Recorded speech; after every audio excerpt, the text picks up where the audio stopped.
Assalamualaikum warahmatullahi wabarakatuh. Alhamdulillah nahmaduhu wa nasta'inuhu wa nastaghfiruh. Na'udzu billahi min syururi anfusina wa min sayyiati a'malina. May yahdihillahu fala mudilla lahu wa may yudlil fala hadiya lahu. Asyhadu an la ilaha illallah wahdahu la syarika lahu wa asyhadu anna Muhammadan 'abduhu wa rasuluh. Allahumma salli wa sallim ala nabiyyina Muhammadin wa ala alihi wa sahbihi wa man tabi'ahum bi ihsan ila yaumiddin. Ya ayyuhalladzina amanu taqullaha haqqa tuqatih wa la tamutunna illa wa antum muslimun. Ya ayyuhalladzina amanu taqullaha wa qulu qawlan sadida yuslih lakum a'malakum wa yaghfir lakum dzunubakum wa may yuti'illaha wa rasulahu faqad faza fawzan 'azima.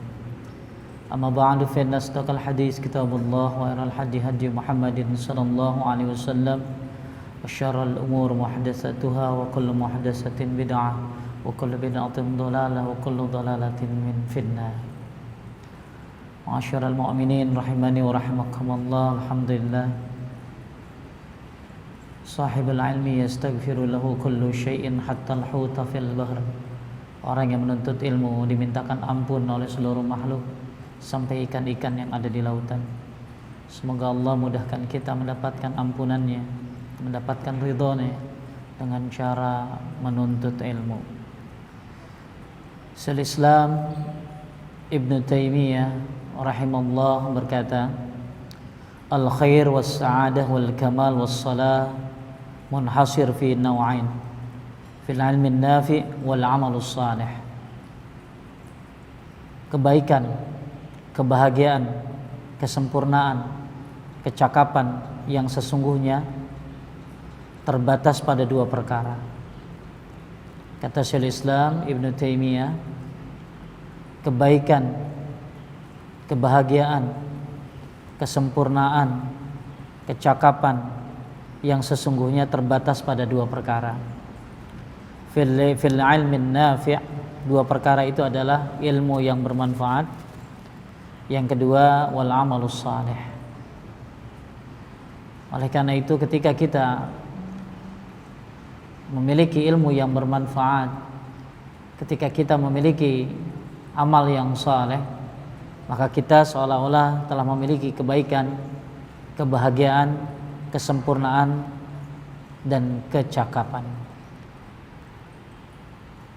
Mudah-mudahan apa yang kita lakukan pada hari ini adalah bagian daripada kebaikan, kebahagiaan, dan kesempurnaan, sebagaimana yang diamalkan dengan cara menuntut ilmu yang bermanfaat dan beramal saleh. Ibnu Qayyim rahimahullah berkata, man talabal ilm liyahyi bihil Islam fahuwa minas siddiqin. Kata Ibnu Qayyim rahimahullah, barang siapa yang menuntut ilmu untuk menghidupkan Islam, fahuwa minas siddiqin, maka dia termasuk orang-orang yang siddiqin, orang-orang yang jujur.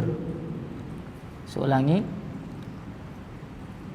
ketika kita menuntut ilmu, kemudian kita niatkan untuk mengembangkan Islam, untuk menghidupkan Islam, untuk membangkitkan Islam, maka fahuwa minas siddiqin, maka kita termasuk dari golongan orang-orang siddiqin. Masyiral mu'minin rahimani wa rahimakumullah. Buat bapak-bapak makalahnya di bagian aja. Pada hari ini kita akan membahas tentang mensyukuri nikmat Islam. Sebelum kita bahas makalah yang dibagikan, saya memberikan prolog tentang bagaimana kita mensyukuri nikmat Islam. Sebenarnya nikmat dari Allah apa yang paling membahagiakan kita? Pak, Bu, nikmat apa sebenarnya yang paling membahagiakan kita? Nikmat apa? Nah, banyak orang Merasa nikmat ketika punya motor baru, mobil baru, istri baru, gimana Pak? Ketika punya sesuatu yang baru, baik berupa kendaraan atau smartphone atau apa saja, maka orang merasa senang, merasa nikmat, merasa bahagia. Ya nggak salah, bahagia punya hal-hal seperti itu. Alhamdulillah, ternyata rasanya udah rumah nggak ngontrak lagi. Ah, itu nikmat juga tuh, ya Pak ya. Rasanya apabila mendapatkan sesuatu yang sejak lama diimpikan, pengen sesuatu ternyata udah terwujud, alhamdulillah. Ketika ditanya bapak-bapak dan ibu-ibu, bagaimana rasanya memiliki nikmat-nikmat yang barang-barang yang tadi, rumah, kendaraan, smartphone, atau apa saja impian-impian kita memiliki urusan-urusan dunia, tentu semua akan menjawab senang, bahagia punya hal-hal seperti itu. Tidak salah jawaban seperti itu. Tidak salah senang punya handphone, tidak salah senang punya keluarga yang sakinah, tidak salah memiliki rumah.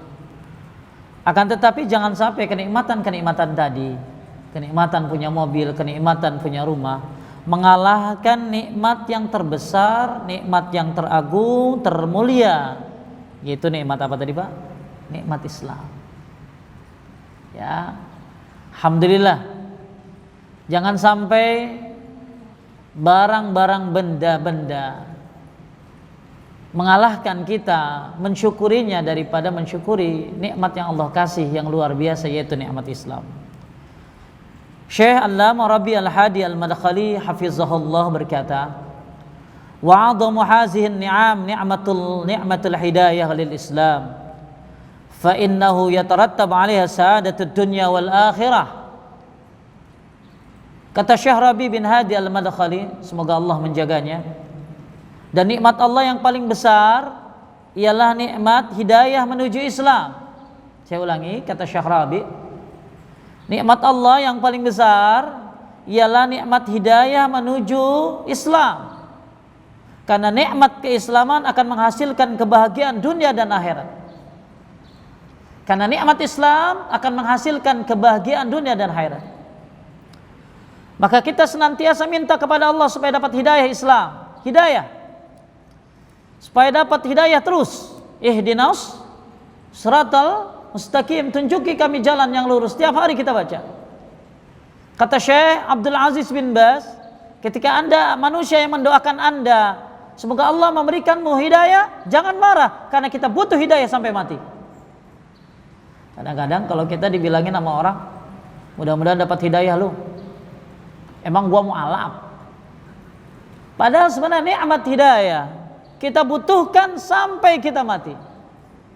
Maka kita berharap Allah memberikan kita nikmat hidayah terus menerus, sebagaimana yang kita pinta setiap salat dalam surat Al-Fatihah, ihdinas siratal mustaqim, tunjuki kami jalan yang lurus. Ya, oleh karena itu nikmat hidayah menuju Islam ini adalah nikmat terbesar, nikmat teragung, nikmat terindah yang akan mengantar kita menuju kebahagiaan dunia dan akhirat. Alhamdulillah ala nikmatil Islam, segala puji bagi Allah atas segala nikmat Islam yang telah diberikan kepada kita. Coba kita pikir Bapak Ibu sekalian, nikmat-nikmat yang seringkali lalai untuk kita syukuri, yaitu nikmat Islam. Kita lebih sering mengingat ya nikmat sehat. Orang kalau ditanyakan sehat, coba Bapak Ibu kalau ketemu ya sama teman, gimana sehat? Ya alhamdulillah. Ya nggak ditanya gimana nih Islamnya, gimana nih ya imannya. Selalu yang ditanya sehat mulu. Ya malah kalau ibu-ibu ke bapak mah siang-siang bukan nikmat sehat lagi, udah minum obat belum Pak gitu. Banyak nikmat yang Allah berikan kepada kita, tapi nikmat Islam ini salah satu nikmat yang terlalaikan. Orang lebih banyak mengingat nikmat, yaitu nikmat apa tadi? Sehat. Ya. Bukan berarti nikmat sehat, nikmat yang lainnya tidak disyukuri, semua harus kita syukuri. Tapi nikmat Islam hingga hari ini harus kita syukuri, karena ada banyak orang yang tidak menikmati nikmat Islam. Betapa banyak manusia-manusia yang tidak menikmati nikmatnya Islam. Maka kita bersyukur kepada Allah Subhanahu wa taala. Kita tidak harus terasing dari keluarga tatkala harus memilih Islam. Betul Pak?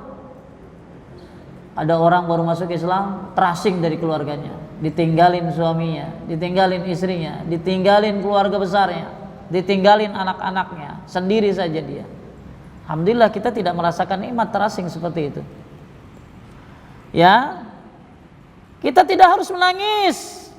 Ya, ketika orang-orang yang baru masuk Islam diusir oleh orang tuanya karena berbeda keyakinan.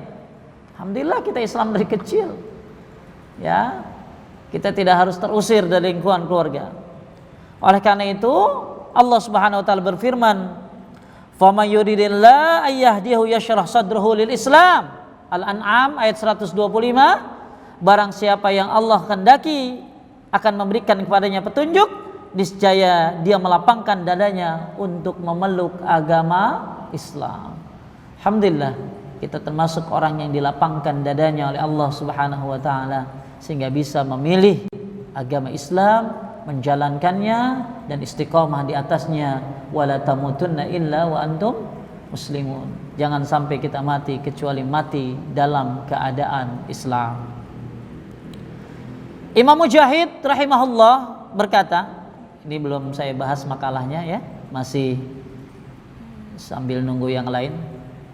Imam Mujahid rahimahullah berkata, aku tidak mengetahui salah satu dari dua nikmat manakah yang lebih besar.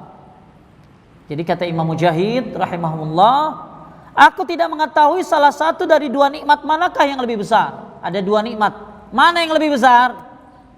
Satu, Allah Ta'ala memberikan hidayah kepadaku kepada Islam. Allah memberikan hidayah kepadaku kepada Islam, itu yang pertama. Yang kedua, Allah Ta'ala memberikan taufik kepadaku untuk istiqamah di atas sunnah Rasulullah Sallallahu Alaihi Wasallam. Jadi kata Imam Mujahid, aku tidak tahu mana yang lebih besar, nikmat mana yang paling lebih besar. Yang pertama adalah nikmat memberikan hidayah kepada nikmat Islam. Yang kedua, Allah memberikan taufik kepada kita istiqamah di atas sunnah Rasulullah Sallallahu Alaihi Wasallam. Dan mudah-mudahan kita dapatkan keduanya, nikmat Islam dan nikmat sunnah. Saya ulangi, mudah-mudahan Allah memberikan kita keduanya, memudahkan kita mendapatkan keduanya, yaitu nikmat Islam dan nikmat sunnah.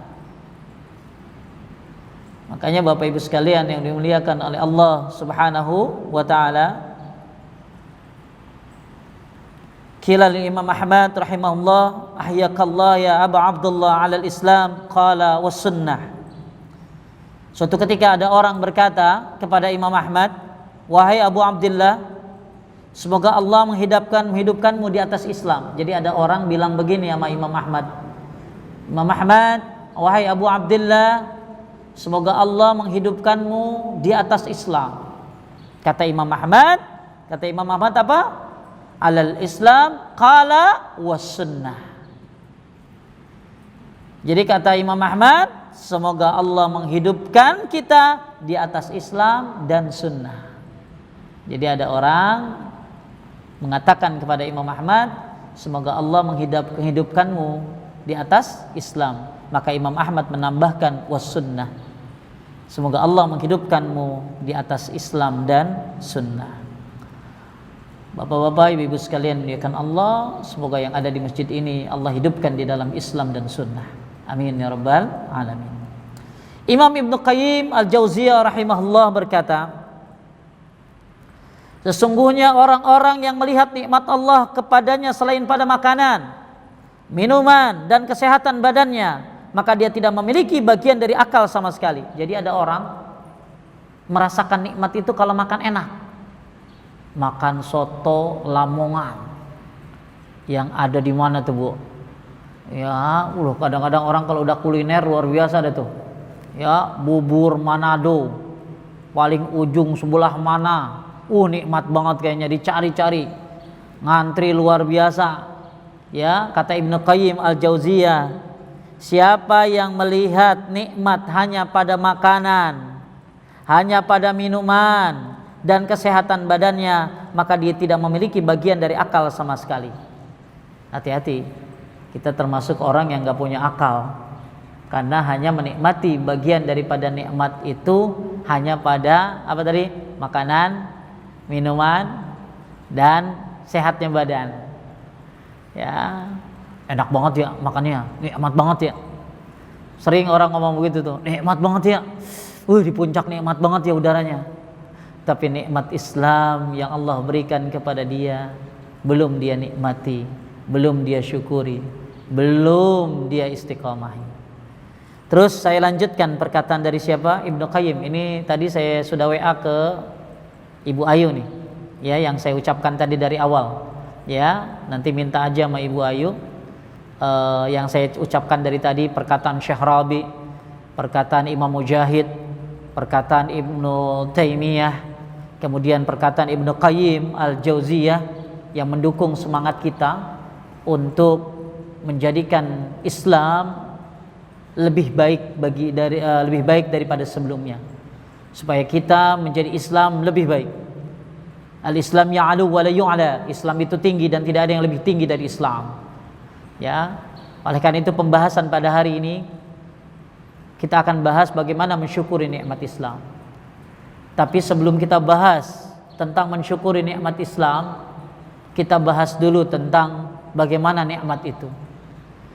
Kata Ibnu Qayyim Al-Jauziyah, saya ulangi dari kitab Madarijus Salikin, orang yang tidak melihat nikmat Allah kepada selain makanan, minuman dan kesehatan badannya, maka dia tidak memiliki bagian daripada akal sama sekali. Jadi nikmat Allah berupa Islam dan iman menarik hambanya akan menghadap kepadanya dan merasakan kelezatan dengan mentaatinya. Ini semua merupakan nikmat terbesar dan ini hanya bisa dipahami dengan cahaya akal dan hidayah taufik. Bapak Ibu sekalian dimuliakan Allah, itulah prolog sebelum kita bahas makalah tentang mensyukuri nikmat Islam. Ya, mudah-mudahan memotivasi kita semuanya. Dan ingat, pelajari ilmu agama untuk menghidupkan Islam, untuk mengembangkan Islam. Maka kita termasuk bagian daripada apa tadi? Siddiqin, orang-orang yang siddiq, orang-orang yang jujur. Ya, jadi belajar bukan hanya untuk diri sendiri, bukan hanya buat keluarga. Saya belajar agama untuk Islam, untuk menghidupkan Islam, untuk mengembangkan Islam, maka insya Allah kita dapat derajat siddiqin. Baik, kita lihat makalahnya tentang mensyukuri nikmat Islam. Allah Subhanahu wa taala berfirman, "Ya ayyuhalladzina amanu udkhulu fis silmi kaffah wa la tattabi'u khutuwatis syaitan." Hai orang-orang yang beriman, masuklah kamu ke dalam Islam secara keseluruhannya dan janganlah kamu turuti langkah-langkah syaitan. Al-Quran surat Al-Baqarah ayat 208. Bapak Ibu sekalian muliakan Allah, ketika kita ditanya agamanya apa, kita akan jawab Islam. Tapi ketika ada yang bertanya kepada Anda, apa itu Islam? Apa itu Islam? Paling kita jawabnya, Islam itu berserah diri. Padahal banyak sekali makna Islam. Kita hanya tahu satu saja, yaitu berserah diri. Alangkah bagusnya hari ini kita perdalam tentang apa itu makna Islam. Yang pertama, makna Islam adalah iman dan taat. Ini adalah pendapat Abu Aliyah dan jumhur ulama, sebagaimana dalam tafsir Al-Qurtubi, dalam tafsir Fathul Qadir dan Majmu' Fatawa Ibnu Taimiyah, bahwa yang disebut dengan makna Islam adalah iman dan taat. Mudah-mudahan ibu-ibu makin lama makin iman dan makin taat kepada Allah Subhanahu wa taala. Karena iman dan ketaatan ibu akan menambah nilai keislaman ibu di hadapan Allah Subhanahu wa taala. Jadi kalau ditanya nanti Islam itu apa sih? Jangan jawab berserah diri lagi. Ya, Islam itu iman dan taat. Ya. Kemudian yang kedua, apa itu makna Islam? Mengamalkan rukun Islam yang 5 sebagaimana dicantumkan dalam kitab Majmu' Fatawa Ibnu Taimiyah. Islam adalah mengamalkan rukun Islam yang 5. Rukun Islam yang pertama adalah syahadat, yang kedua adalah salat, yang ketiga adalah puasa, yang keempat adalah zakat, yang kelima adalah pergi haji. Ketika Anda ditanya apa itu Islam? Islam itu mengamalkan rukun Islam yang 5. Yang ketiga, apa arti Islam? Nah, ini yang masyhur di kalangan kita. Islam adalah istislam, menyerahkan diri kepada Allah dan melaksanakan perintahnya. Ya, menyerahkan diri kepada Allah dan melaksanakan perintahnya. Jadi ketika ada orang mengaku dirinya Islam, ya berarti harus berserah diri kepada Allah dan harus melaksanakan perintahnya. Jadi ketika ada orang mengaku dia Islam, ya tapi kagak sholat, ya ketika datang perintah Allah entar ketika datang perintah Allah, ya dia tinggalkan perintahnya, malah dia dekati larangannya. Maka ketika Anda menjadi seorang yang Islam, maka berserah dirilah kepada Allah dan jalankan perintahnya. Kemudian yang keempat, Islam adalah mengikuti risalah Allah yang diturunkan kepada Rasulnya dengan melaksanakan yang wajib maupun yang sunnah serta meninggalkan larangannya. Ketika seseorang mengaku dia seorang Islam, maka dia mengikuti risalah Allah yang diturunkan kepada Nabi Muhammad SAW dengan melaksanakan yang wajib maupun yang sunnah. Jadi ketika Anda melaksanakan yang wajib, ketika Anda melaksanakan yang sunnah, itulah konsekuensi Islam. Yang wajib jelas, tapi yang sunnah kadang-kadang orang malas. Sunnah ini kalau dikerjain dapat pahala, kalau dikerjain dapat pahala, kalau ditinggalin kagak apa-apa. Ya, padahal kalau dia tinggalkan sunnah rugi sekali dia. Ya. Banyak orang mengamalkan yang wajib tapi meninggalkan yang sunnah. Padahal ketika dia masuk Islam, maka dia sebenarnya mengikuti risalah yang diturunkan Allah kepada Nabi Muhammad SAW dan melaksanakan yang wajib maupun yang sunnah dan meninggalkan larangan-larangannya. Oleh karena itu Allah bangga kepada orang yang habis melaksanakan yang wajib kemudian melaksanakan yang sunnah. Kata Allah, unzuru ila ibadi qad qadaw faridah wa yantaziruna ukhra. Lihat hambaku, dia telah melaksanakan yang wajib dan dia menunggu yang lainnya. Maksudnya menunggu yang sunnah. Ibu habis salat duhur, salat ba'diyah, ya sekarang lagi nunggu lagi salat asar. Nanti sebelum asar ada qabliyah asar walaupun tidak muakkad. Ya, nunggu lagi nanti maghrib ba'diyah, habis isya ba'diyah, kalau sebelum subuh. Ketika Anda melaksanakan yang wajib dan yang sunnah, ini adalah bagian daripada apa tadi? Islam. Maka Islam melaksanakan perintah Rasulullah SAW yang wajib ataupun yang sunnah dan meninggalkan larangannya. Kemudian yang kelima, membendung perbuatan keji dan munkar. Ini Majmu' Fatawa Ibnu Taimiyah. Jadi Islam itu membendung perbuatan keji dan munkar. Ketika kemungkaran ada, ya harus dicegah. Man ra'a minkum munkaran falyughayyir biyadihi. Kalau kalian melihat kemungkaran, rubah dengan tangan. Fa illam yastati fa bilisanihi. Kalau enggak bisa, pakai lisan. Fa illam yastati fa biqalbihi. Kalau enggak bisa juga pakai hati.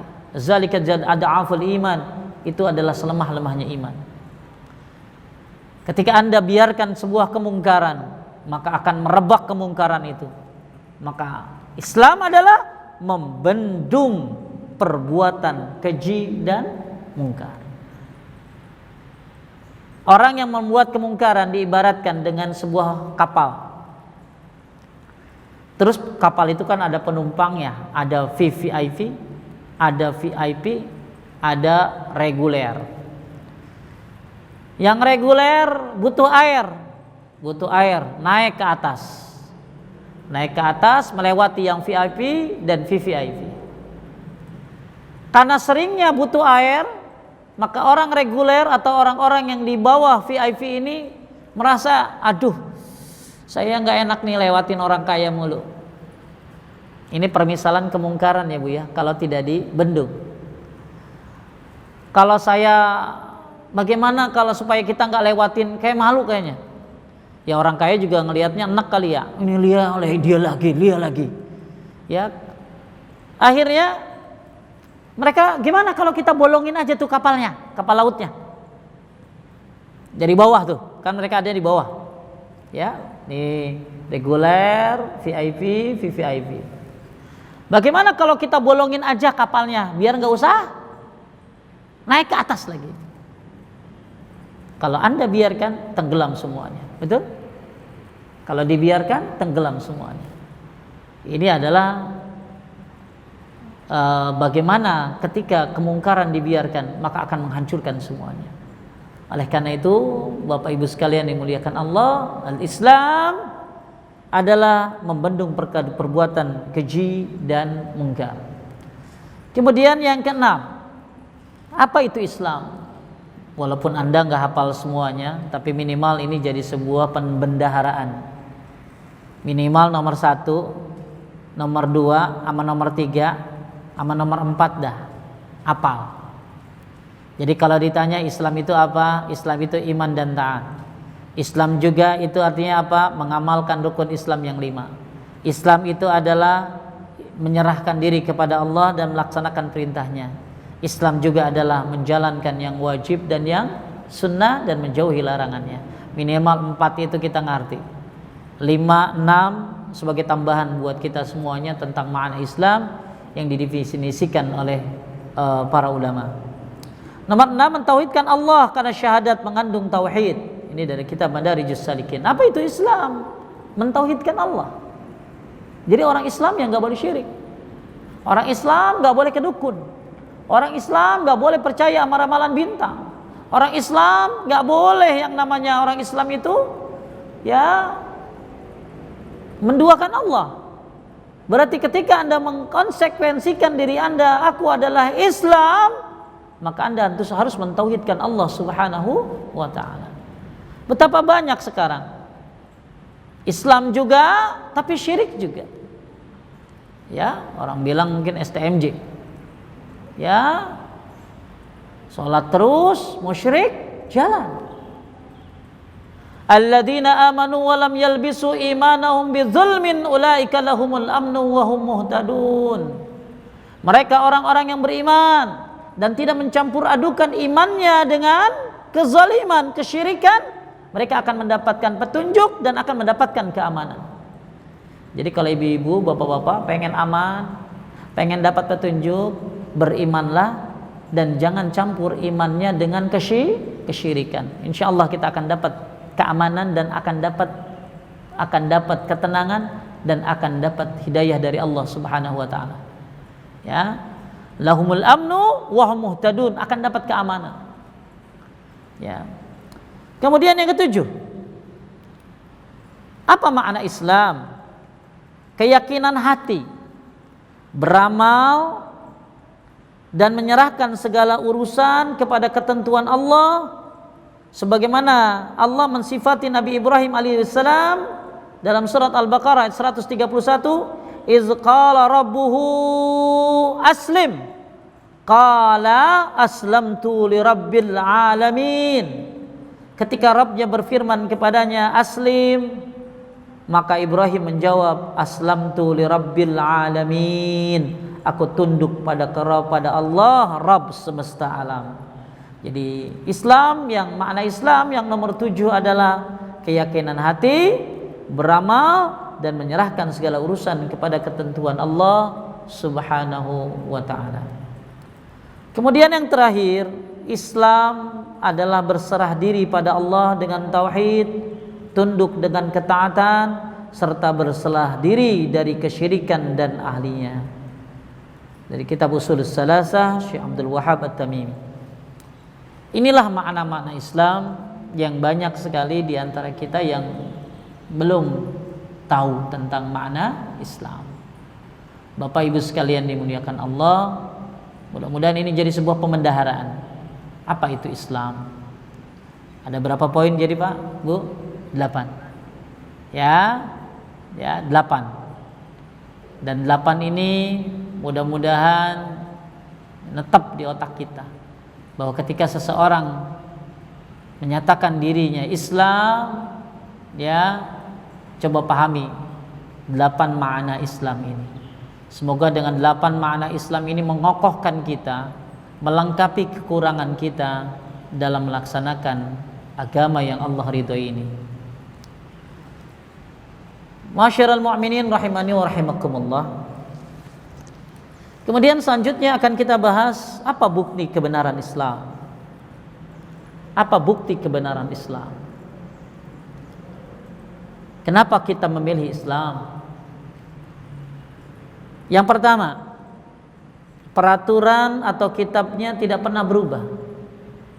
Ya, Bapak Ibu sekalian ya.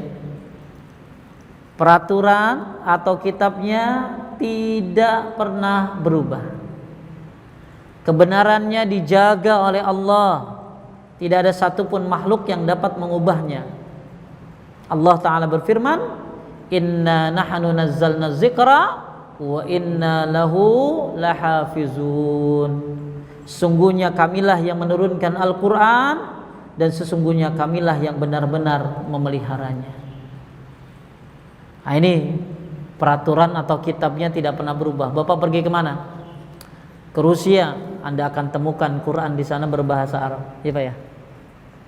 Anda mau pergi kemana? Ke Cina, Anda akan temukan Quran berbahasa Arab. Anda pergi ke negara apapun, di belahan mana, dunia manapun, Al-Quran tetap berbahasa Arab dan tidak ada perubahan. Satu titik pun berubah akan ketahuan. Ya, satu fathah pun atau kasrah atau dhammah atau tanwin atau apapun perubahan akan terlihat. Ya, karena Allah yang menjaganya. Oleh karena itu Bapak Ibu sekalian muliakan Allah, bahkan sekarang para hafiz banyak sekali, dari anak-anak kecil sampai yang sudah tua. Sampai saya pernah baca wanita nenek-nenek umur ya mungkin 100 tahun lah ya, 90 atau 100 tahun sudah hafal Quran. Ya, jadi sebenarnya nggak ada alasan kalau orang udah tua susah ngapal. Ya, yang ada yang malas sekali. Tapi intinya ketika Anda melihat Al-Quran dimanapun, ya itu berbahasa Arab. Dan alhamdulillah, mudah-mudahan di antara anak-anak ibu adalah orang-orang yang menghafal Quran. Ya, kalau nggak bisa anaknya cucunya deh. Ya, karena kadang-kadang ada ibu-ibu yang udah baru kenal sunnah, ya anaknya udah salah didik, ya sudah cucunya nanti deh. Ya, atau masih banyak anak-anak yang lain, anak-anak yang asuh mungkin, ya anak-anak yang bisa kita urus, dalam arti kata kita biayai, ya untuk mempelajari Al-Quran, memperdalam Al-Quran, karena Al-Quran adalah bukti kebenaran Islam, kitabnya tidak akan berubah. Kemudian yang kedua, Islam berdasarkan wahyu. Islam bukan hasil pemikiran dan karya manusia, bukan penemuan atau hasil musyawarah. Nggak ada tuh, ya nggak tahu ada nggak agama hasil musyawarah, ya rembuk RT RW bikin agama gitu. Islam bukan hasil musyawarah, Islam bukan hasil pemikiran. Islam adalah wahyu Allah yang diturunkan kepada utusannya Rasulullah Muhammad sallallahu alaihi wasallam, sebagaimana Allah berfirman, "Innad dina 'indallahil Islam." sungguhnya agama di sisi Allah hanyalah Islam. Jadi Islam ini agama wahyu, ya, agama wahyu. Kemudian yang ketiga, Islam diakui oleh tokoh Nasrani Heraklius, sebagaimana diriwayatkan oleh Bukhari. Jadi dulu ada tokoh Nasrani namanya Heraklius, ya, itu mengakui akan Islam. Bahkan orang Yahudi mengakui akan Islam, ya, bahkan mereka mengenal Nabi Muhammad sebagaimana mengenal anaknya sendiri. Akan tetapi gengsi, kesombongan, keangkuhan, hasud yang membuat mereka akhirnya menjauh dari Islam, menjauh dari syariat Nabi Muhammad sallallahu alaihi wasallam. Maka Bapak Ibu sekalian muliakan Allah, betapa pernah saya lihat di Facebook atau di WA ada orang-orang yang memperdengarkan Al-Qur'an kepada orang non-muslim. Ya, jadi Al-Qur'an diperdengarkan kepada orang non-muslim. Ada yang nangis, ada yang sampai meluk itu orangnya, ada yang sampai bilang ini lagu yang luar biasa, ya, sampai-sampai mereka merinding bahasa kita. Padahal itu ada di rumah kita, padahal itu bacaan kita setiap hari. Harusnya kita lebih menangis ketika membacanya. Saya ketemu sama seorang bapak yang dia cerita bahwa orang Yahudi itu suka banget dengerin Al-Quran. Jadi bapak itu kalau yang suka ngumpulin barang-barang langka itu apa namanya? Ya, kolektor lah. Bapak itu pergi ke sebuah negara dan dia ke Amerika lah ya. Dia beli barang-barang itu dari orang Yahudi. Dan orang Yahudi ini lagi dengerin Al-Quran. Kata orang Yahudi, tentu orang bapak ini kan orang Islam, kenapa orang Yahudi dengerin Quran? Maka orang Yahudi itu bilang, saya suka lagu ini. Ini lagu Al-Baqarah, my favorite song. Jadi mereka nganggap Al-Baqarah itu lagu. Dan saya suka artis yang populer di Saudi Arabia, namanya artis Sudais. Jadi Sudais itu dibilang artis gitu. Ya. Tapi tidak Islam. Suka dengerin Al-Baqarah, suka dengerin Al-Quran, tapi tidak Islam. Ya. Oleh karena itu alhamdulillah, ya, kita Allah berikan nikmat Islam sampai hari ini, dan mudah-mudahan kita rasakan nikmat Al-Quran membacanya, karena ini bukti daripada kebenaran Islam. Dan kemudian Islam berdasarkan wahyu, kemudian Islam juga diakui oleh tokoh Nasrani Heraklius. Makanya nggak ada yang bisa buat Al-Quran satu ayat pun, satu kata pun. Kemudian nomor 4, banyak orang kafir masuk Islam. Betapa banyak cerita-cerita orang kafir masuk Islam, dan ceritanya indah-indah. Tapi ketika ada orang Islam masuk murtad, itu ceritanya ya banyakan duit aja.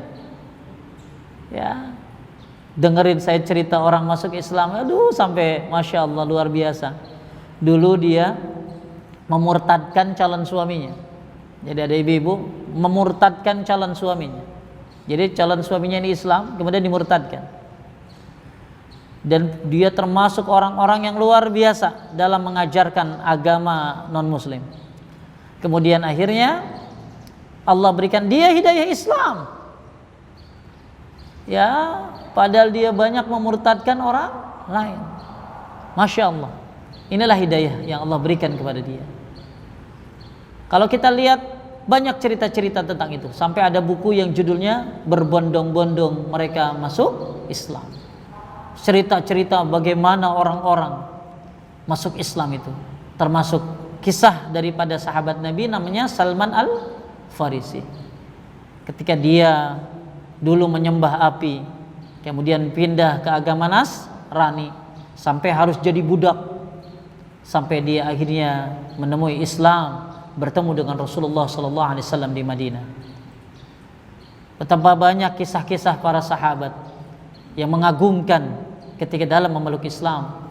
bahkan harus menumpahkan darah, harus dibunuh, seperti halnya harus mengalami penderitaan seperti Bilal dan sahabat-sahabat Nabi yang lainnya. Alhamdulillah kita Islam kagak ada masalah apa-apa, nggak ada penderitaan yang kita terima, tidak ada kesulitan yang kita terima. Oleh karena itu bangga dengan Islam. Saya pernah dengar dari ibu-ibu pergi ke Jepang karena takut, kan udah waktunya sholat. Orang Islam yang harus sholat bagaimanapun. Ya, kalau musafir tentu dijama dan dikosor. Kemudian dia sholat di ini Pak, di bandara. Karena takut kelihatan Islam sholat, dia sholatnya ngumpet-ngumpet di bangku sambil duduk. Padahal kan kalau di bandara kan bisa berdiri, karena berdiri itu rukun sholat, kecuali kalau dia sakit. Dia sholat duduk, mendek-mendek, ya, ruku dan sujudnya pakai isyarat karena takut ketahuan kalau dia Islam. Ya, saya punya saudara lah di Malaysia. Ya, suatu ketika dia pergi ke Belanda, dia di atas pesawat, dia baca Al-Quran dari awal perjalanan sampai perjalanan jauh, dia tetap baca Quran. Di sampingnya orang non muslim. Lalu orang non muslim itu berkata kepadanya, "Ayo fanatik, kamu orang fanatik ya?"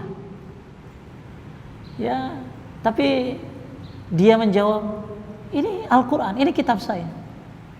Ya, saya harus baca ini."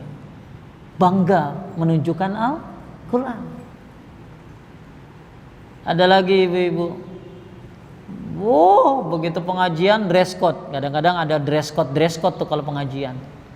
Ya, bajunya syar'i. Begitu mau keluar negeri, dia lipat kudungannya. Dia cekek gitu. Jadiin topi, campur kopi koboi. Supaya nggak kelihatan dia pakai apa? Pakai hijab. Padahal kalau kita lihat bagaimana pertumbuhan Islam di Perancis sekarang ini, Masya Allah. Walaupun dilarang pakai cadar, mereka tetap pakai. Ya, malah saya dengar waktu saya lagi di Mekah, itu ketemu sama seorang jamaah Indonesia yang tinggal di Texas, sekolah di Texas. Kemudian dia cerita, dia mengenal Islam yang benar di Texas. Jadi waktu dia orang Indonesia, ya, tapi dia mengenal Islam, Sunnah, ya, di Texas. Luar biasa kalau dengar dia berbicara tentang Islam. Masya Allah, ya, katanya perkembangannya luar biasa di sana. Terakhir dia kirim gambar, ya, bagaimana dia sedang di masjid ini, ya, melaksanakan sholat Jumat dan cerita-cerita lainnya. Alhamdulillah Islam sekarang, masuk Islam bukan suatu perkara yang sulit, suatu perkara yang mudah. Dan tinggal bagaimana sekarang yang sudah lama Islam mensyukuri nikmat Islam dengan belajar Islam. Mohon maaf, banyak orang paham tentang urusan dunia tapi tidak paham tentang urusan Islam. Ada orang paham urusan sepeda, urusan sepeda ngerti banget, peleknya kayak apa, made in-nya dari mana, karbon atau bukan, ngerti banget. Tapi ketika berbicara tentang Islam, ya, seolah-olah orang yang nggak ngerti. Hati-hati terhadap firman Allah Subhanahu wa Ta'ala. Buat Anda mereka yang paham tentang urusan dunia tapi tidak paham urusan akhirat. Ya'lamuna dhahiran minal hayatid dunya wa hum 'anil akhirati hum ghafilun. Mereka paham tentang urusan dunia tapi tidak paham tentang urusan akhirat. Bapak-bapak paham urusan kerjaan, gimana paham enggak tentang urusan Islam? Kata Hasan Al-Basri, agamamu adalah darah dagingmu. Anda harus paham tentang Islam. Ada seorang bapak sholat bersama saya suruh qomat. Waduh, qomatnya cepet banget Pak. Allahu akbar, Allahu akbar, hayya 'alas shalah, hayya 'alal falah. Kagak pakai asyhadu an la ilaha illallah, kagak pakai asyhadu anna muhammadar rasulullah. Ya. Malah ada bapak-bapak pulang haji, saya sholat di rumahnya pada waktu itu. Ya. Ayo Pak, qomat Pak. Oh, Ustaz aja. Ya qomat Bapak, saya kan imam. Ya Ustaz sekalian gitu. Nggak bisa. Masya Allah, azan kan qomat dengeran tiap hari. Kok segitu minimnya Islamnya ya? Sampai azan sama qomat aja kagak bisa. Ayo, barang siapa yang paham tentang urusan dunia tapi tidak paham tentang urusan akhirat, hati-hati. Ya, ya'lamuna dhahiran minal hayatid dunya wa hum 'anil akhirati hum ghafilun. Urusan dunia lancar, ngerti, paham, urusan akhirat lalai. Oleh karena itu pada kesempatan kali ini saya memotivasi diri saya dan untuk semua yang ada di sini, ayo semangat dalam mempelajari Islam.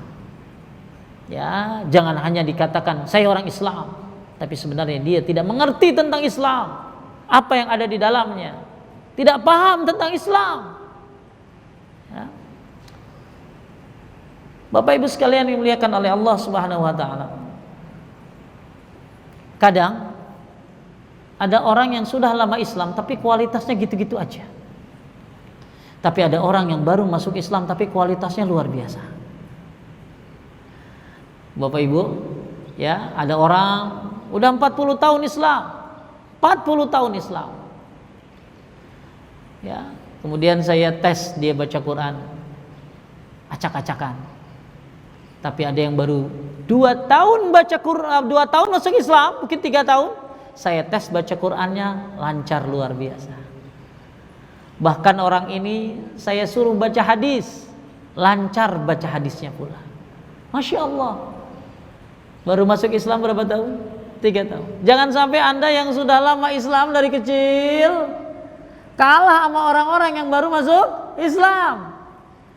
Karena orang yang baru masuk Islam ini merasakan terlambatnya dapat hidayah, merasakan kurang, merasakan butuh terhadap Islam, merasakan nikmat yang luar biasa, makanya lari begitu dapat hidayah datang. Maksudnya lari kencang, belajar Islam sampai ngapalin Al-Quran. Tapi ada orang yang Islam dari kecil santai jalannya. Ya, kalau ditanya baru masuk Islam ya Mas ya, mualaf ya, ya sini, lah duduk dekat saya belajar bareng-bareng, ya dengerin ya. Banyak orang udah masuk Islam udah lama dari kecil, bahkan dia tidak perlu baca syahadat lagi karena Islamnya sudah lewat orang tuanya. Tapi ketika ditanya tentang masalah Islam, minim sekali tentang masalah Islam, nggak ngerti ini, nggak ngerti itu. Ya. Ada bapak-bapak begitu saya lagi nerangin salat witir, dia tanya, kirain saya Pak Ustadz witir itu Ramadan doang. Disangka sholat witir itu khusus bulan Ramadan. Saya pernah waktu itu ada datang mu'allaf yang 2 tahun baru masuk Islam, datang dengan baju seadanya, dengan rok yang masih pendek, dengan kudungan. Dia belajar Islam, ya. Sampai-sampai ada ibu-ibu yang karena melihat dandanan orang itu seperti itu, protes. Kamu ngaji pakaiannya begitu, yang sopan. Masya Allah Bapak Ibu sekalian muliakan Allah. Ternyata berapa tahun berlalu, saya dengar namanya, ya luar biasa. Ya, baca Qurannya sudah lancar, bahkan baca hadisnya sudah lancar, kajian sana sini. Ya, inilah orang-orang yang baru masuk Islam ternyata kok lebih menikmati hasil Islam daripada orang yang lama sudah Islam. Sayang sekali bagi mereka yang sudah lama Islam tidak memperdalam Islamnya. Tapi orang yang baru masuk Islam ternyata memperdalam Islamnya. Ada sahabat Nabi namanya Sa'ad bin Mu'az. Sa'ad bin Mu'az ini Masya Allah masuk Islam cuma 6 tahun. Kira-kira bapak-bapak udah berapa lama Islamnya Pak? Ada 20 tahun? 40 tahun ada ya? Bapak ada umur 50, 40? Hah? 57, berarti Islam sudah 57 tahun. Hebat banget nih Bapak nih. Ini Sa'ad bin Mu'az ini Pak, Islamnya baru 6 tahun. 6 tahun. Menurut Anda, orang yang Islam 6 tahun ini bisa apa? Pastikan jawabannya biasa-biasa aja kali Pak Ustadz. Yang udah 57 aja biasa-biasa. Masya Allah, Sa'ad bin Mu'az ketika dia meninggal, para sahabat sampai jalan cepat untuk memandikan jenazahnya, karena inni akhafu an tasbiqana ilaihil malaikah fatagsilhu kama ghasalat Hanzalah. Kata Nabi sallallahu alaihi wasallam, aku khawatir para malaikat mendahului kita lalu mereka memandikannya sebagaimana mereka memandikan Hanzalah. Jadi para sahabat dan Nabi dan para sahabatnya buru-buru cepat ke rumah Sa'ad bin Mu'az karena takut Sa'ad bin Mu'az dimandikan oleh malaikat. Padahal Islamnya baru berapa tahun lah? 6 tahun. Kemudian ketika Sa'ad bin Mu'az ya dibawa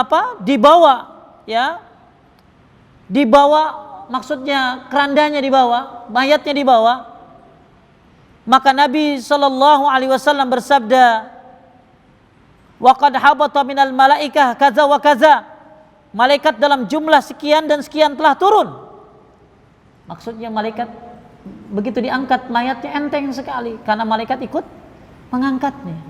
Sa'ad bin Mu'az Islamnya baru 6 tahun. Bahkan kata Nabi sallallahu alaihi wasallam, laqad tadayak ala hadzal 'aid as-salih ala hadzal 'abdi as-salih qabrahu hatta farajahu Allah azza wa jalla anhu. Kubur hamba yang saleh ini menyempit sehingga Allah melapangkan untuknya. Jadi termasuk Sa'ad bin Mu'az ini adalah seorang sahabat Nabi yang kuburannya dilapangkan oleh Allah Subhanahu wa taala.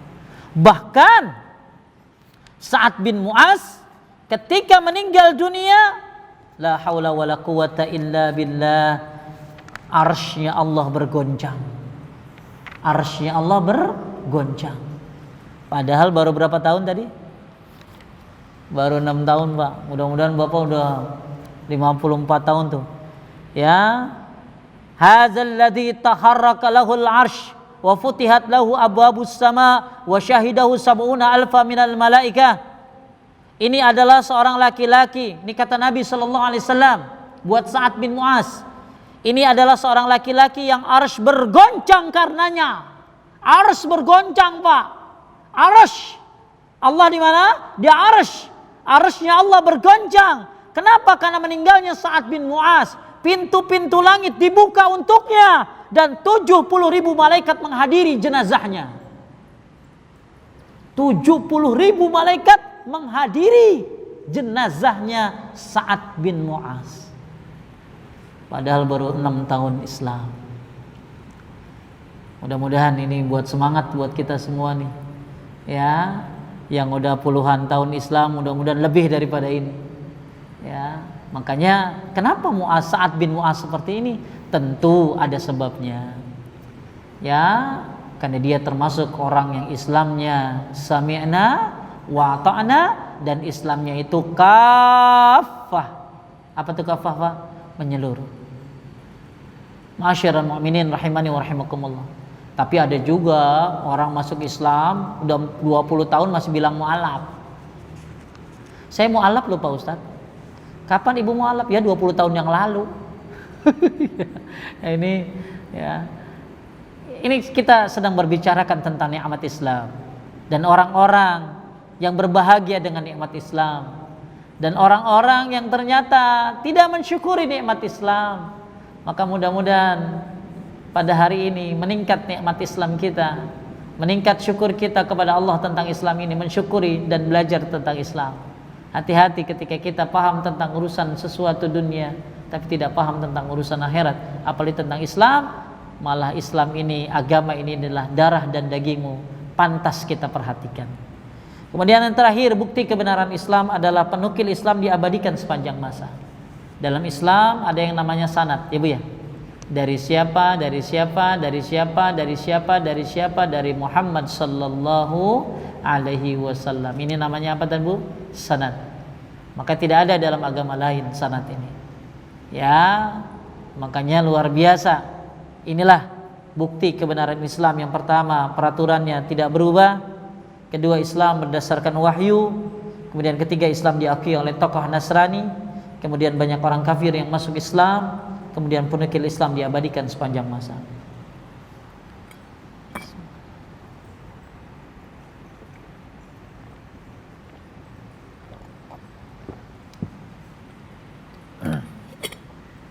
Kemudian kita akan bahas sekarang bukti kesempurnaan Islam. Yang pertama, Islam telah sempurna.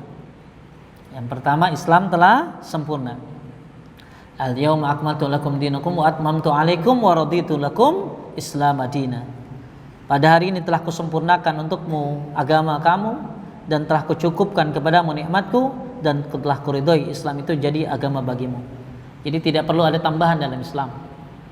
Ya, jadi tidak boleh kreatif dalam beragama Islam. Islam sudah jelas pedomannya, sudah jelas rujukannya. Islam telah sempurna, apapun sudah diajarkan dalam Islam, sampai hal-hal terkecil apapun, sampai masuk ke dalam kamar mandi, bagaimana cara istinja, bagaimana dalam berkeluarga, bersosial, bermuamalah, dan melakukan apapun yang kita lakukan sudah ada di dalam Islam. Makanya jangan kreatif, ya, jangan kreatif dalam beragama Islam. Zikir, nggak usah kreatif, udah banyak zikir yang diajarin. Ada zikir pagi sore, ada zikir sebelum tidur, ada zikir bangun dari tidur, ada zikir setelah sholat, ya, ada zikir-zikir yang bersifat bebas, ya, ada zikir-zikir yang keutamanya sudah ditetapkan oleh Al-Quran dan Sunnah.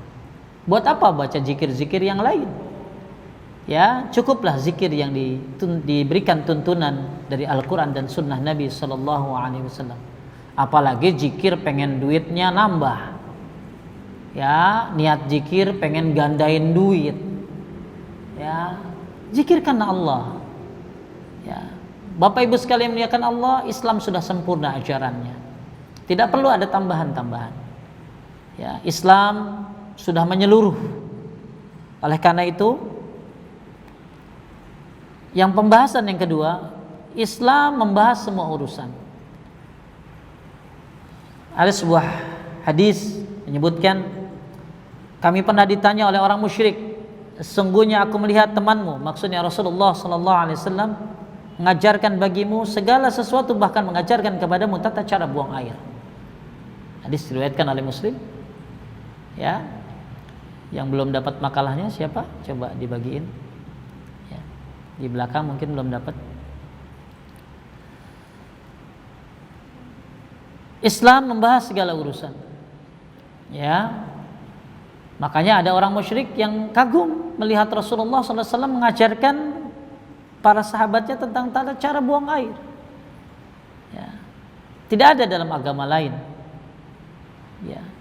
Kemudian yang ketiga, bukti kesempurnaan Islam adalah Islam menolak tata cara ibadah baru.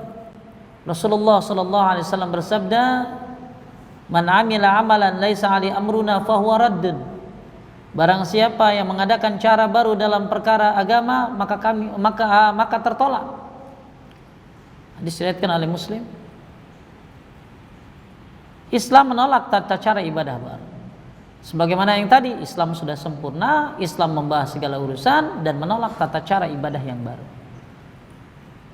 Yang ada aja nggak selesai, Pak. Ada buku judulnya 1000 Amalan Sunnah. Sehari kita bisa ngamalin sunnah sampai 1000. Capek nggak? Capek nggak? Capek kan?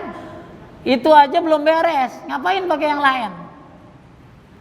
Yang dari Quran hadis aja belum tuntas, buat apa Anda cari yang lain?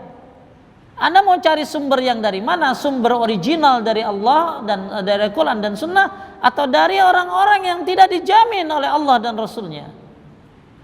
Suatu ketika ada orang berkata, Abu Bakar bilang begini, Umar bilang begini. Jadi masing-masing mengidolakan pendapat Abu Bakar dan Umar. Kemudian datang Ibnu Abbas radhiyallahu an mengatakan qala Allah qala Rasul. Kata Allah begini, kata Rasul begini. Ternyata dua orang ini masih saja membela perkataan Abu Bakar dan membela perkataan Umar bin Khattab. Maka kemudian kata Ibnu Abbas, hampir saja turun hujan batu dari langit karena aku mengatakan Allah dan Rasulnya, kalian malah mengatakan kata Abu Bakar dan Umar. Apa maksud daripada riwayat ini?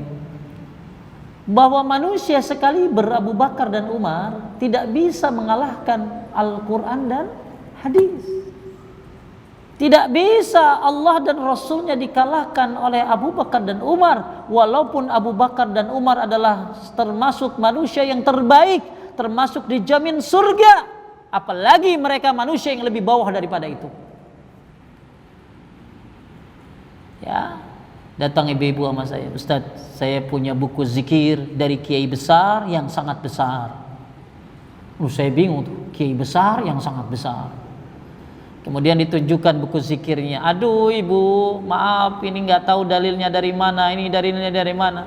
Tapi ini kiai besar loh Pak Ustadz, muridnya ribuan. Saya nggak peduli siapa dia. Saya hanya peduli apabila ajarannya Al-Quran dan hadis. Ada ibu-ibu, saya suka nih Pak Ustadz baca zikir ini, buku ini. Saya baca bukunya, ampun bukunya tuh. Ya, nggak tahu ya. Ya, banyak sekali. Waduh, Bu, maaf ya. Ini 90% ini bukan dari Quran dan hadis. Kemudian ibu itu bilang begini, tapi kan bagus banget Pak Ustadz, kopernya warnanya pink. Jadi ibu ini beli buku karena bagus kopernya warna pink, bukan karena isinya Al-Quran dan hadis.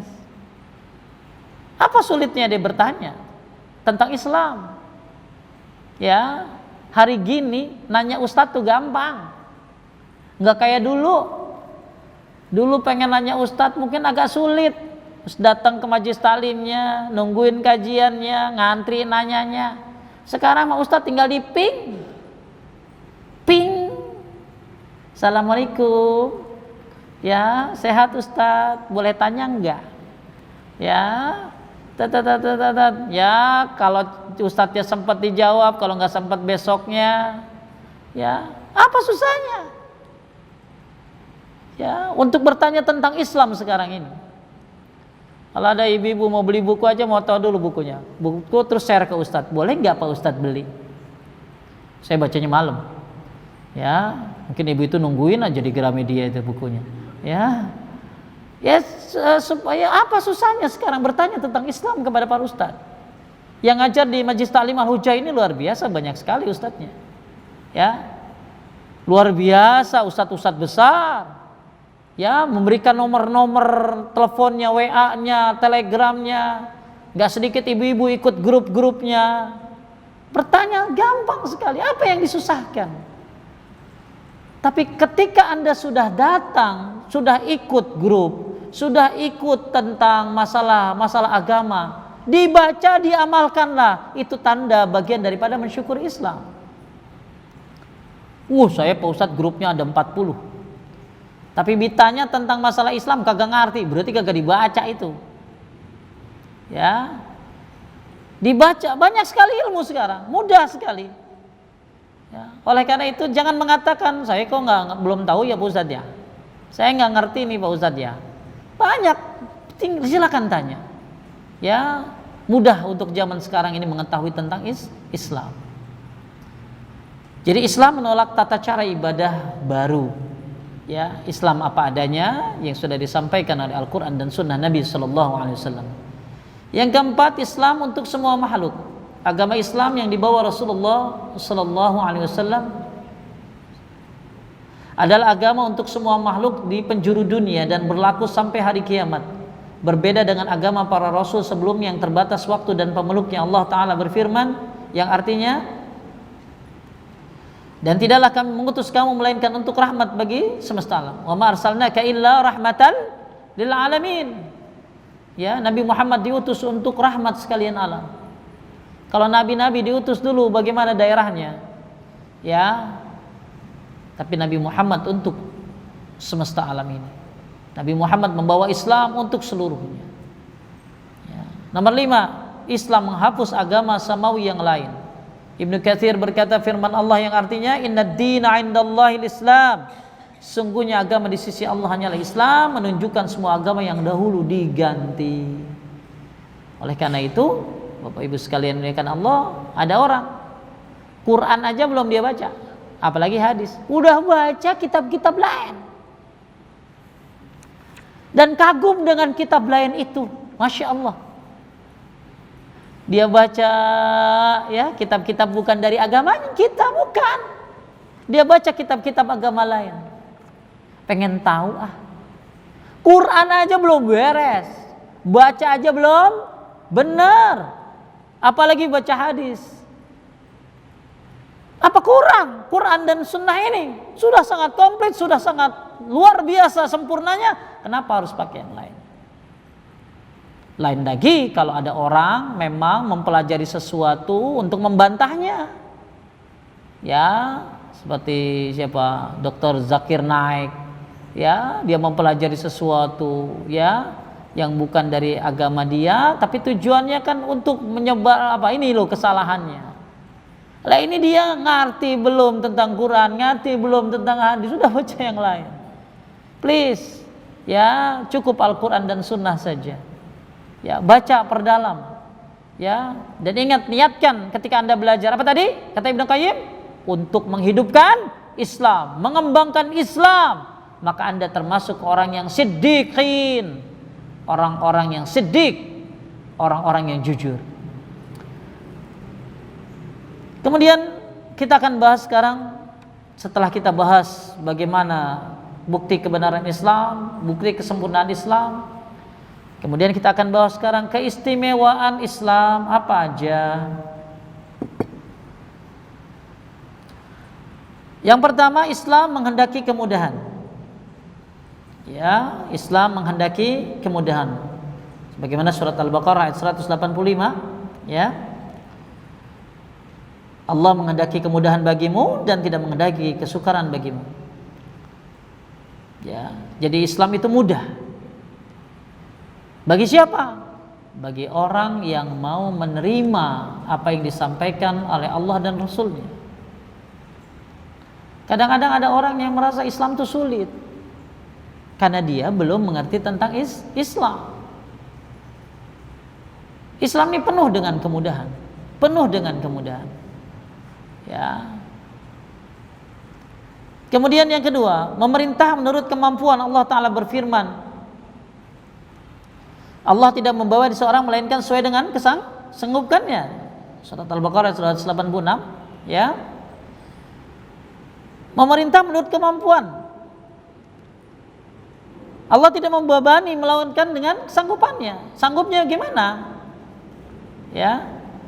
Kemudian yang ketiga, tidak ada hukuman bagi orang yang lupa atau tidak tahu. Allah Ta'ala berfirman yang artinya Rabbana apa Bu? Surat Al-Baqarah 286, ya, supaya ya Rabb, janganlah hukum kami jika kami lupa atau kami bersalah. Ya Allah, ya, jangan Engkau hukum kami ketika kami lupa dan ketika kami bersalah. Jadi ketika orang lupa, dimaafkan oleh Allah Subhanahu wa taala. Ketika orang tidak tahu, dimaafkan oleh Allah Subhanahu wa taala. Cuman masalahnya, ada yang tahu, ada yang tidak mau tahu. Ya, ada yang sudah tahu tapi nggak mau tahu. Ada yang benar-benar tidak tahu. Ya.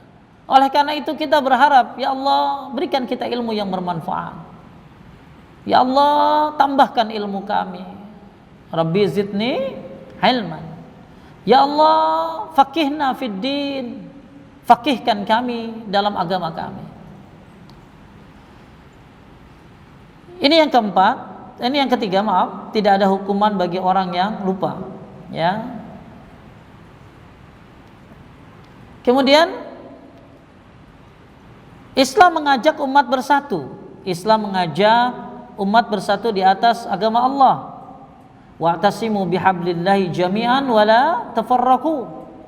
Dan janganlah dan berpegang teguhlah kamu semuanya kepada tali Allah, dan tegang teguhlah kamu semua kepada tali Allah, dan janganlah kamu bercerai-berai, wala tafarraqu wa atasimu bihablillahi jami'an wala tafarraqu, dan berpeganglah kamu kepada tali Allah dan janganlah berpecah belah. Berarti Islam mengharapkan persatuan. Kemudian nomor 5, Islam meninjau kemuliaan dari sisi amal. Sebagaimana hadis yang diriwayatkan oleh Muslim, sungguh Allah tidak melihat badanmu dan tidak pula penampilanmu, tapi melihat apa? Hatimu dan amalmu. Innallaha la yanzuru ila suwarikum wala ila amwalikum walakin yanzuru ila qulubikum wa a'malikum. Allah Subhanahu wa taala tidak melihat badanmu dan tidak pula penampilanmu, tapi melihat hatimu dan amalmu. Jadi ada orang yang kalau ini yang penting hatinya kan. Ya, penampilan gue sih nggak Islami, tapi hati gue Islami. Ingat, Allah melihat hati dan amal. Hati yang tahu cuma Allah, tapi manusia melihat apa? Amalnya. Oleh karena itu hati kita harus baik insya Allah dengan Islam ini, dan amal kita pun harus bagus sesuai dengan Islam. Kemudian yang terakhir, hukum Islam berlaku untuk pemimpin dan pengikut. Di dalam Islam, hukum berlaku untuk semua lapisan umat, tidak ada keringanan untuk pemimpin dan penindasan untuk rakyat sebagaimana lazimnya peraturan manusia. Ya, Nabi SAW bersabda, hai manusia, sungguhnya tersesatnya orang sebelummu bila terjadi pencurian di karangan orang yang mulia, mereka biarkan. Tapi jika yang mencuri orang yang lemah, mereka laksanakan hukuman. Demi Allah, andaikan Fatimah putri Muhammad pencuri, tentu Muhammad akan memotong tangannya. Ini luar biasa, Nabi Muhammad SAW menggambarkan bahwa hukum tidak pandang siapa dia. Andai Fatimah putri Muhammad pencuri, maka akan dipotong tangannya. Wallahu alam, hukum di kita gimana? Ya, inilah keistimewaan Islam. Setelah kita tahu bagaimana kemuliaan Islam, kebenaran Islam, kesempurnaan Islam, kita bahas keistimewaan Islam. Saya simpulkan, yang pertama, Islam menghendaki kemudahan. Kemudian memerintah menurut kemampuan. Ya, nggak bisa sholat berdiri sambil duduk, nggak bisa duduk sambil apa? Berbaring, nggak bisa berbaring, maka dengan isyarat. Ya. Kemudian tidak ada hukuman bagi orang yang lupa. Kemudian Islam mengajak umat bersatu. Kemudian yang kelima, Islam meninjau kemuliaan dari sisi amal. Hati Allah yang tahu, tapi manusia melihat amal. Kemudian 6, hukum Islam berlaku untuk seluruh kalangannya. Inilah keistimewaan Islam. Kita masuk pada pembahasan yang terakhir, sempurnakanlah syukurmu akan Islam. Jadi bagaimana bagaimana syukur yang sempurna? Syukur dianggap sah dengan 3 rukun. Dia harus mengakui nikmat Allah di hatinya, menyebut dengan lisannya, dan menggunakannya dalam amalannya, sebagaimana perkataan Ibnu Hazm. Jadi ketika ibu bersyukur kepada Allah akan nikmat Islam, maka harus ada 3 komponen dalamnya. Komponen yang pertama adalah mengakui nikmat Islam, nikmat Allah itu di hatinya. Kita harus bangga, senang, akui nikmat Islam ini. Kemudian menyebut dengan lisannya, bangga sebagai orang Islam. Ya, jangan malu pakai hijab, jangan malu untuk sholat. Ya, ketika orang-orang lalai, jangan malu untuk baca Quran di depan mereka, jangan malu melaksanakan perintah Allah. Ini konsekuensi yang kedua. Kalau kita bersyukur dengan nikmat Islam, maka akui nikmat itu pertama yaitu di hatinya, yang kedua itu dengan lisannya. Masuk tanda orang Islam dengan lisannya adalah membaca Al-Quran, berzikir. Kemudian yang terakhir, komponen yang terakhir adalah menggunakannya dalam amalan. Ya, dalam amalan kita. Tunjukkan kalau kita orang Islam. Ya, orang Islam ini mulia, hebat. Ya, orang Islam ini orang yang jujur. Jangan sampai muncul statement-statement yang tidak jelas, seolah-olah kalau orang Islam ya ini pasti korupsi. Kalau orang Islam pasti nggak benar. Masya Allah, ya Islam ini mulia. Jangan dikotori dengan akhlak-akhlak yang tidak mulia. Al-Islam ya'lu wa la yu'la alai wa la yu'la. Al-Islam ya'lu wa la yu'la.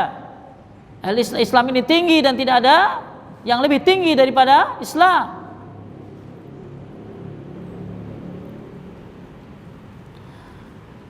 Kemudian syukur Islam, bagaimana syukur Islam dengan hati? Hendaknya kita meyakini akan kebenaran Islam, tidak mendustakannya. Syukur Islam dengan lisan, hendaknya kita bangga menyatakan keislaman kita. Syukur dengan amal perbuatan, hendaknya kita melaksanakan konsekuensi-konsekuensi dari Islam, itu dengan berserah diri kepada Allah semata, tidak menyekutukannya, tunduk terhadap perintah-perintahnya, dan menjauhi larangan-larangan yang disampaikan melalui Rasulullah SAW. Hendaknya kita tidak menjadi orang munafik yang menjadikan Islam sebagai sarana mendapatkan dunia, hanya mengambil Islam dari hal yang sekiranya menguntungkan untuk dunia saja. Waduh, begitu ngaku Islam ya, tapi ternyata membela orang-orang non muslim. Ya, orang Islam yang membela Islam itu ya. Dan jangan membandingkan orang non muslim dengan orang muslim. Wala amatun mu'minatun khairum min musyrikatin walau ajabatkum. Orang mukmin yang budak itu lebih baik daripada orang kafir yang mengagumkan kamu. Ulangi, orang iman, orang yang beriman yang budak lebih baik daripada orang kafir yang mengagumkan. Maka banggalah menjadi orang Islam. Tunjukkan Islam dari hatimu dengan keyakinan. Kemudian dari lisanmu dengan kebanggaan.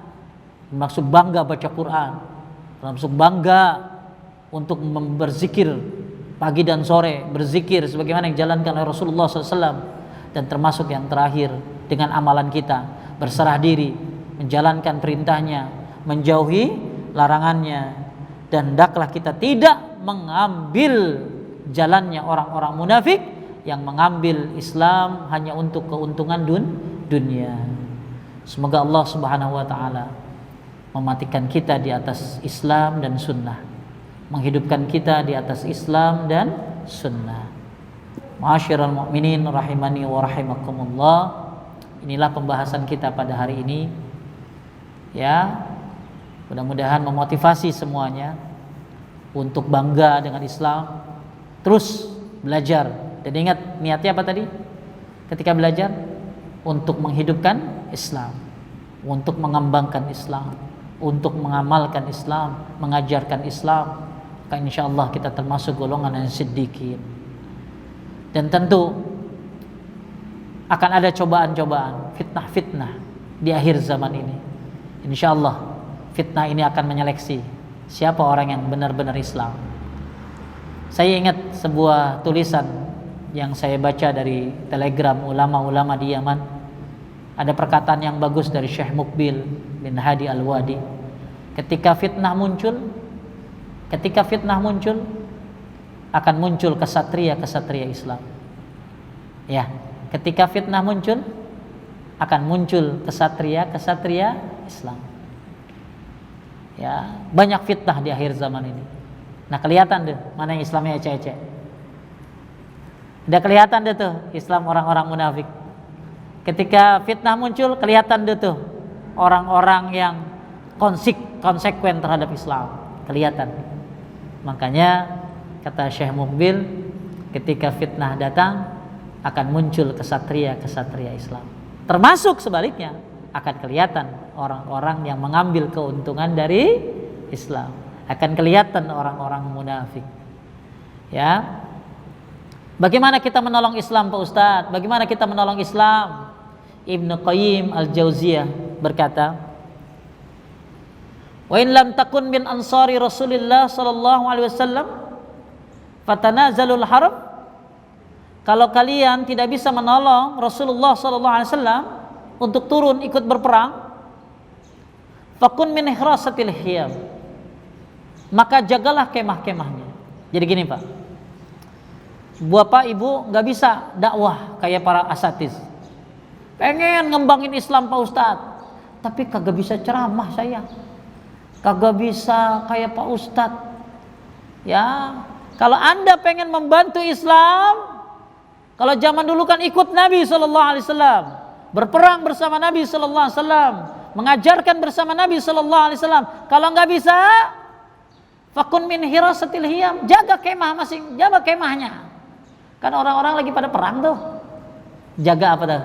Kemahnya, supaya kemahnya nggak diapain, nggak kemalingan, nggak kemasukan. Mungkin bahasa kita sekarang, kalau Anda tidak bisa berjuang seperti para asatiz, mengembangkan Islam ke daerah-daerah, mengajarkan kepada umat-umat tentang sunnah Rasulullah SAW, nggak bisa kita, maka jaga kemah, ya jaga rumah tuh.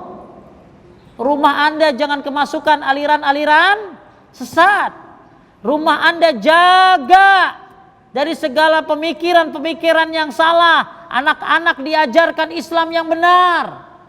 Kalau nggak bisa ikut perang bersama Nabi, nggak bisa ikut dakwah bersama para asatiz, maka jaga rumah Anda, jaga kemahnya. Ini perang kagak mau, jaga kemah kagak. Jaga kemah, jaga rumah kita. Ya, anak-anak, nih nggak boleh syirik ini. Ayo sholat, jangan lupa.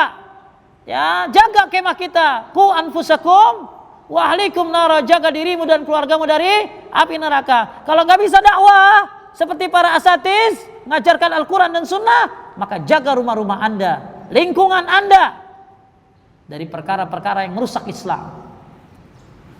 Nggak bisa juga fakun min nadaratil harb, jadi orang yang nonton peperangan tapi berharap orang Islam menang. Jadi kalau nggak bisa perang, nggak bisa dakwah, nggak bisa jaga kemah, nggak bisa jaga rumah lah, nggak bisa ngajarin sama anak-anak, keluarga, ya. Ketiga nih Pak, udah terakhir dah. Jadi orang yang nonton dan berharap orang Islam menang. Ngerti maksud saya? Jadi jangan perang kagak, jaga kemah kagak, nonton juga kagak. Begitu ditanya, ya siapa ya, bodo amat dah, kita nggak peduli. Ya, pokoknya saya yang penting orang Islam, apa yang terjadi dengan agamanya dia nggak ngerti, yang penting dirinya selamat. Jadi kalau nggak bisa ikut peperangan, nggak bisa ikut berdakwah, nggak bisa jaga kemahnya, maka tonton. Ketika Anda menonton, berdoa kepada Allah, ya Allah menangkan kaum muslimin, ya Allah jaga kaum muslimin. Kita kasihan terhadap orang-orang yang ada di Palestina. Kita kasihan, ikut prihatin kepada apa yang terjadi di Irak, di Suriah. Kita tidak bisa apa-apa, maka kita punya apa? Doa. Nyumbang kagak, kotak amal lewat, masukin matanya doang, gitu loh. Ya, ketika sumbangan buat Palestina datang, dia nggak ikut ambil alih. Ketika terjadi apa, kita nggak bisa apa-apa, maka kita punya jurus yang ketiga.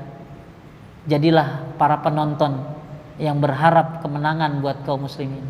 Ketika kufar dan Islam sedang mengadakan persaingan, maka berdoalah kepada Allah, tonton, perhatian, peduli dengan keadaan kaum muslimin.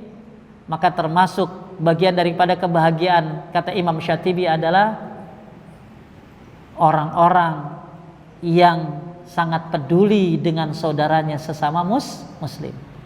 Tanda kebahagiaan itu ada beberapa yang disampaikan oleh Imam Syatibi. Di antaranya adalah suka menyebarkan kebaikan. Di antaranya adalah mudah dalam ibadah. Kayak di antaranya adalah tanda kebahagiaan itu mengikuti sunnah Rasulullah SAW. Termasuk tanda kebahagiaan adalah peduli terhadap kaum muslimin. Oleh karena itu kita jangan sampai tidak peduli terhadap keadaan kaum muslimin. Minimal kita punya doa, minimal kita nonton mereka dan berdoa akan kemenangan buat kaum muslimin. Kita menonton mereka dan berharap Allah menjaga kaum muslimin. Itulah senjata yang terakhir. Itu saja yang bisa saya sampaikan pada hari ini. Mudah-mudahan bermanfaat dan semoga Allah menjaga keimanan dan keislaman kita. Semoga Allah mudahkan kita mati dalam keadaan Islam. Ahyakallah alal Islam wa sunnah. Semoga Allah hidupkan kita di atas Islam dan sunnah. Ketika Imam Ahmad didoakan oleh orang lain, semoga Abu Abdullah, semoga engkau dihidupkan dalam keadaan Islam. Maka Imam Ahmad menambahkan wa ala sunnah, dan juga di atas sunnah Rasulullah sallallahu alaihi wasallam. Baik, itu saja. 9 menit lagi akan salat asar. Mudah-mudahan bermanfaat. Barakallahu fikum. Subhanaka Allahumma wa bihamdika asyhadu an la ilaha illa anta astaghfiruka wa atubu ilaik. Assalamualaikum warahmatullahi wabarakatuh.